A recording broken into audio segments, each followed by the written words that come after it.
اللہم صلی علی محمد وآل محمد وعجل فرج۔ ہمارے اور آپ کے چوتھے امام زین العابدین علیہ السلام ارشاد فرماتے ہیں، وائے ہو اس شخص پر جو رمضان کو دیکھ لے، روزہ رکھ لے، لیکن جیسا کہ رمضان کی چاند رات کو ہے ویسا ہی عید کی چاند رات کو رہے تو اس کا کوئی فائدہ نہ پہنچا اس رمضان کو۔ مطلب وہ کہتے ہیں کہ رمضان وہ مہینہ ہے جس میں اللہ ہمارے گناہوں کو بخش دیتا ہے، وہ رحمت کے دروازے ہمارے لیے کھول دیتا ہے۔ ہم عام دنوں میں کوئی بھی ایسا کام کرتے ہیں تو ہمیں 1 کا بجائے 10 کا ثواب ملتا ہے، لیکن ہم جب کوئی بھی کام رمضان میں اچھا کرتے ہیں تو 70 ٹائمز اس کا ثواب ملتا ہے۔ اور اللہ کہتا ہے کہ اس مہینے اپنے لیے مغفرت مانگو، کیونکہ اللہ کتنے ہی گنہ گاروں کو اس مہینے کی برکت سے بخش دیتا ہے۔ دیکھیے، اگر آپ کے پاس ایک اونٹ ہے، اس میں آپ کا پورا سرمایہ ہے، آپ نے لاد کر ایک شہر سے دوسرے شہر جانا ہے،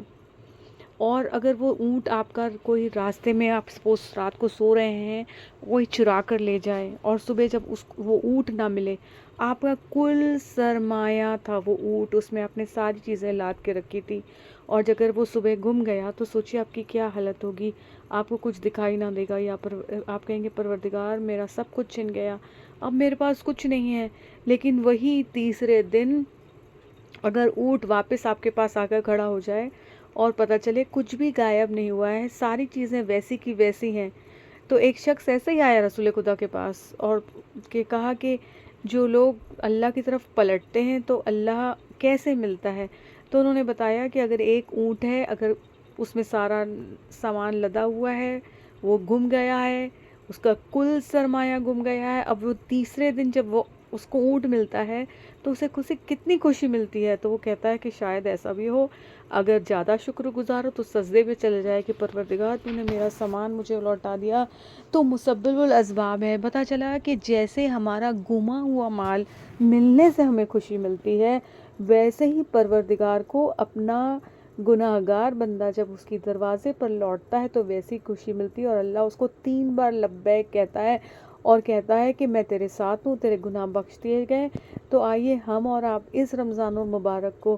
اپنے گناہوں کے اوپر دھیان دیں۔ جب ہم استغفر اللہ ربی واتوب الیہ کی تسبیح نکالیں تو صرف تسبیح ہی نہ نکالیں، بلکہ دھیان رکھیں کہ بچپنے میں کہ کوئی اگر ہم سے گناہ ہوا یاد کر لیں، توجہ سے پڑھیں کہ پروردگار یہ گناہ ہو گئے تھے، اسے معاف کر دینا۔ کبھی تسبیح نکالیں تو جوانی کے گناہ یاد کریں، کبھی تسبیح نکالیں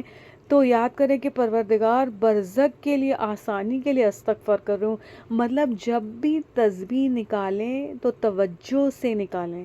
اور کوشش کریں کہ ہم ماہ رمضان المبارک کو پالیں جیسے اہل بیت چاہتے ہیں، جیسے اللہ چاہتا ہے۔ اللہ چاہتا ہے ہم استغفار کریں اور واپس اس کی طرف پلٹیں۔ اور کیونکہ میں نے حدیث چوتھے امام کی سے آغاز کیا تھا کہ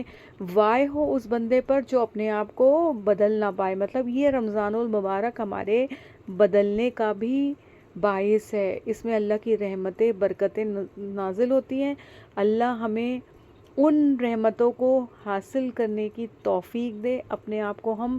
ایسا بنا لے کہ پروردگار ہم سے راضی ہو جائے، اور ایک بار اگر اللہ راضی ہو جاتا ہے تو اس کا ارادہ، مطلب ہمارا ارادہ اس کا ارادہ ہوتا ہے۔ ہمیں اللہ توفیق دے، اور میں کہوں گی ایک دوسرے کو دعا میں یاد رکھیں، ایک دوسرے کے لیے ہدایت کی دعا مانگیں۔ اگر کوئی دیکھ رہے ہیں آپ کے گھر میں آپ کے بھائی بہن، آپ کے رشتہ دار غلط راستے میں ہیں تو ان کے لیے بھی ہدایت کی دعا مانگیں، کیونکہ یہ دعا مانگنے کا مہینہ ہے۔ اللہم صلی علی محمد وآل محمد وعجل فرجہ۔